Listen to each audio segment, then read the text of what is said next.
ሰላም ጤና ይስጥልን የሐሳብ ዴሊ ቤተሰቦቻችን በዛሬው ይዘንላችሁ የመጣነው የአቪዬሽን አብዮት በኢትዮጵያ በአሁኑ ወቅት የኢትዮጵያ አቪዬሽን ገበያ በዓለም ላይ በፍጥነት እያደጉ ካሉ ማዕከላት ውስጥ አንደኛውና ዋነኛው ነው። የአፍሪካ የአህጉሪቱ አየር መንገድ የመንገደኞች መቀመጫ አቅም በ6.7% አድጓል። ይሄ እድገት ከሌሎች አህጉራት ጋር ሲነጻጸር ለምሳሌ እንኳን ብንመለከት በደቡብ ምስራቅ እስያ 1.67% በአውሮፓ 2% ዓለም አቀፍ አማካኝ 1% ጋር ሲነጻጸር እጅግ ከፍተኛ ነው። የኢትዮጵያ በሚቀጥሉት 20 ዓመታት ውስጥ የአፍሪካ አቪዬሽን በየዓመቱ 4% ያድጋል ተብሎ ይጠበቃል። አብዛኛው ፐርሰንት ደግሞ የሚይዘው የኢትዮጵያ የአቪዬሽን አብዮት ነው። ኢትዮጵያ የአፍሪካ ህብረትን የ50 ዓመት የልማት እቅድ አጀንዳ 2016 ታሳቢ በማድረግ እየሰራች ትገኛለች። ኢትዮጵያ በአህጉሪቱ ታይቶ የማይታወቅ እጅግ ግዙፍ የአቪዬሽን ግንባታን አስጀምራለች። ፕሮጀክቱ አህጉራዊ ትስስርን ከመቀየር ባለፈ አፍሪካ በዓለም አቀፍ የአየር መንገድ ትራንስፖርቶች ላይ ያላትን ተጽዕኖ ሙሉ በሙሉ የሚቀይርም ጭምር ነው። ኢትዮጵያ የምትገነባው ዓለም አቀፍ ኤርፖርት ፕሮጀክቱ ከ12.5 ቢሊዮን የአሜሪካን ዶላር እንደሚልቅም ይታወቃል።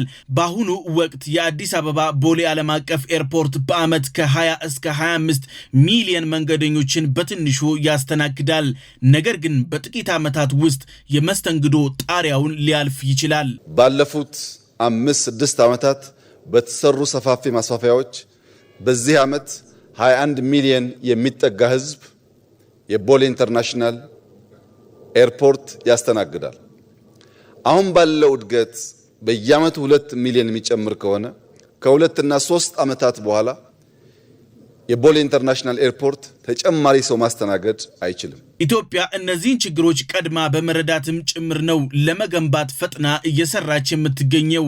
የቢሾፍቱ ኤርፖርት የመጀመሪያው ምዕራፍ በ2030 ሲጠናቀቅ በዓመት ከ60 ሚሊዮን በላይ መንገደኞችን ያስተናግዳል። ገና በጅማሮ ብቻ ይህንን ያክል አቅም አለው። በሙሉ አቅሙ ከ110 ሚሊዮን በላይ መንገደኞችን የማስተናገድ አቅምም ተካቶለታል። ይሄንን አሃዝ ስንመለከት ከዱባይ ከአትላንታ አይነት ግዙፍ ኤርፖርቶች ጋር አቻና አብዛኞቹን በእጥፍም የሚበልጥም ጭምር ነው። የካርጎ ጭነቱን አቅሙን ስንመለከት በዓመት ከ4 ሚሊዮን ቶን በላይ ጭነቶችን ማስተናገድ ይችላል። ይሄ አቅሙ ኤርፖርቱን በዓለም አቀፍ ደረጃ ካሉ ምርጥ 5 የካርጎ ማዕከላት ውስጥ ተርታ ያሰልፈዋል። ኤርፖርቱ እና የዲዛይኑ ሁኔታ እጅግ አስደማሚ ነው። ኤርፖርቱ በ35 ካሬ ኪሎ ሜትር ላይ የሚያርፍም ጭምር ነው። ለንጽጽር ስንመለከት የለንደን ኤርፖርት 12 ካሬ ኪሎ ሜትር ነው። የኒውዮርኩ ደግሞ 21 ካሬ ኪሎ ሜትር ነው። በዚህ ንጽጽር ስንመለከተው የቢሾፍቱ እጅግ ሰፊ የተባለ ፕሮጀክትም ጭምር ነው። አሁን ካለው የቦሌ ዓለም አቀፍ የአውሮፕላን ማረፊያ የማስተናገድ አቅም ጋር ሲነጻጸር በትንሹ ከ4.4 እጥፍ ብልጫ እንደሚኖረውም ይታወቃል። ከአዲስ አበባ 40 ኪሎ ሜትር ርቀት ላይ ይገኛል። ከባህር ጠለል ደግሞ ስንመለከተው 1910 ሜትር ከፍታ ላይ እየተገነባም ይገኛል። ዲዛይኑ በታዋቂ የህንፃ ጥበብ ድርጅቶች እና በአማካሪዎች ትብብርም እየተገነባም ጭምር ነው። ኤርፖርቱ ኤርፖርት ብቻ አይደለም ከተማም ጭምር እንጂ። ኤርፖርቱ ተራ ማኮብኮቢያ አይደለም። ከ350 በላይ ክፍሎች የያዙ ኤርሳይድ ሆቴልን ጭምር የያዘም ነው። በተጨማሪም የንግድ ማዕከላትን፣ ቢሮችን፣ የጭነት ማቀነባበሪያዎችንም ጭምር ራሱን የቻለ አነስተኛ ከተማም ያለው ጭምር ነው። የቢሾፍቱ ኤርፖርት ስልታዊና ቴክኒካዊ ብልጫዎችን ስንመለከት ቦሌ ኤርፖርት በአዲስ አበባ ከተማ የበለጠ የተከበበ ቦታ ላይ የሚገኝ ነው እና ቦታው በተራራማ መልክዓ ምድር የተከበበም በመሆኑ ወደ ጎን ለመስፋት አይችልም። ቢሾፍቱን ስንመለከተው ለዚህ ስልታዊ ጠቀሜታ ለመስጠት ታስቦ የተመረጠም ልዩ ቦታ ነው።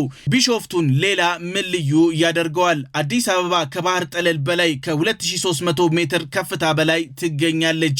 ከፍታ በጨመረ ቁጥር የአየር መጠን ይቀንሳል፣ ሌስ ደንስ ይሆናል። የጀት ሞተሮች በቂ ግፊት ወይንም ትረስት አያገኙም። ክንፎቹ በቂ የመንሳፈፍ አቅም ወይም ሊፍት ማግኘት ይቸግራቸዋል። በዚህ የተነሳ አውሮፕላኖች የነዳጅና የጭነት ክብደታቸውን ለመቀነስ ይገደዳሉ። ይህ በቦሌ ዓለም አቀፍ ኤርፖርት የተለመደ ተግባር ነው። የቢሾፍቱ ኤርፖርትን ግን ስንመለከት የዚህ ተቃራኒው ነው። ከባህር ጠለል በላይ 1900 ኪሎ ሜትር ከፍታ ላይ ነው የሚገነባው። ከአዲስ አበባ የ400 ኪሎ ሜትር ዝቅታ ይኖረዋል። ይሄ ዝቅታ አየሩ የበለጠ ጥቅጥቅ ያለ እንዲሆን ስለሚረዳው አውሮፕላኖች በሙሉ የመጫን አቅማቸው ወይንም ማክሲመም ቴክ ኦፍ ዌይት ተጠቅመው በአነስተኛ ነዳጅ ለረጅም ርቀት እንዲጓዙ ይረዳቸዋል። ይህ ማለትን በምሳሌ እንኳን ስንመለከተው ረጅም ርቀት እንዲጓዙ ያስችላቸዋል። እስከ ሰሜን አሜሪካ ያለ ማቋረጥ እንዲበሩ ያግዛቸዋል። ይህ ለኤርፖርቱ እጥፍ ድርብ ትርፍም ጭምር ነው። የቢሾፍቱ ኤርፖርት ዲዛይን በራሱ ብዙ ችግሮችን ለመቅረፍ ታስቦ እየተሰራ ነው። ወደ ቢሾፍቱ ኤርፖርት የሚመጡ መንገደኞች መካከል 80% የሚሆኑት ለትራንዚት ማለትም ወደ ሌላ አውሮፕላን ለመቀየር የሚመጡ እንጂ ከተማዋን የሚቀላቀሉ አይደሉም። ይሄንን ሂደት ቀልጣፋ ለማድረግ ዲዛይኑ ላይ ከፍተኛ ለውጥ ተደርጓል። አወቃቀሩ መንገደኞች ከአንድ በር ወይንም ጌት ወደ ሌላኛው የሚጓዙበትን ርቀት በከፍተኛ ደረጃ እንዲያሳጠር ታስቦ እየተሰራም ጭምር ነው። የአየር ማረፊያው ማኮብኮቢያ እና የአየር ንብረት አቀማመጥን ስንመለከት ተጣጥመው እንዲሰሩ የተደረገም ጭምር ነው።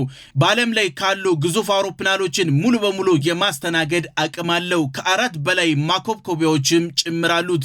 ይህ ታስቦበት የተሰራም ጭምር ነው። በተጨማሪም የቢሾፍቱ መካከለኛ የአየር ንብረት ተርሚናሉ የተወሰኑ ክፍሎችን በተፈጥሯዊ አየር እንዲያቀዘቅዝ ይረዳዋል። ይህ ሆን ተብሎ በዲዛይኑ ላይ የተሰራ ነው። ናቹራል ቬንቲሌሽን አለው። ህንፃው LEED ጎልድ ሰርቲፊኬት እንዲያገኝ ተደርጎ የተሰራም ጭምር ነው። የኢትዮጵያ አየር መንገድ ታሪካዊ ስኬት እና ስኬታማ የተባለ የንግድ ፍልስፍናን የሚከተል በዚህ መርህ የተቋቋመም ጭምር ነው። የኢትዮጵያ አየር መንገድ እንደ አውሮፓውያን አቆጣጠር በ1945 በሀገሪቱ በዘመናዊ መንገድ ተመሰረተ። የአፍሪካ ሀገራት ነፃ ሳይወጡ ራሱን በአፍሪካ ግንባር ቀደም ኩባንያ አድርጎ ማቆም የቻለ ተቋም ነው። ኢትዮጵያ የመሰረተ ልማት እና የአቪዬሽን ዩኒቨርሲቲ ፈጽሞ አልነበራትም። ዕውቀትም ልምዱም ፈጽሞ የላትም። የአቪዬሽን አካዳሚ መመስረት በ1956 አካዳሚው ተመሰረተ። በ1964 ደግሞ የመጀመሪያው የአፍሪካ ፓይለቶች ማሰልጠኛ ትምህርት ቤት ተከፈተ። ዓላማው ኢትዮጵያውያን የራሳቸውን አየር መንገድ በራሳቸው እንዲያበሩ ነው። በ1971 በ25 ዓመቱ አየር መንገዱ ሙሉ በሙሉ በኢትዮጵያውያን ባለሙያዎች መመራት ጀመረ። ይህ እስከዛሬ ድረስ በአፍሪካ ማሳካት ያልተቻለ እጅግ ግዙፍ ድል ነው። አየር መንገዱ አሁን ዓለም አቀፍ እየሆነ መጥቷል። ተወዳዳሪ እየተባለም ነው። በዓለም አቀፍ ደረጃ ከአንደኛ እስከ 3ኛ ቦታው ነው። ይህ የፉክክር ሜዳው አፍሪካን ከፍ እያደረጋት ይገኛል።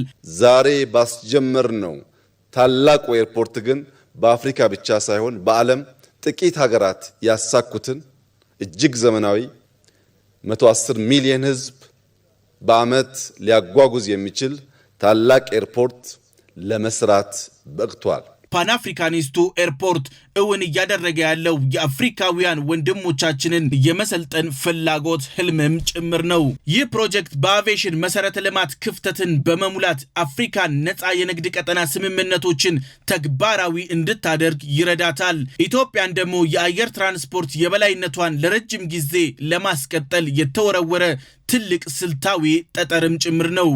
ዛሬ በሰማይ ላይ ለሚበሩ መርከቦች 130 ሚሊዮን ህዝብ የሚመጥን ወደብ በዚህ ስፍራ ስራ አስጀምረናል።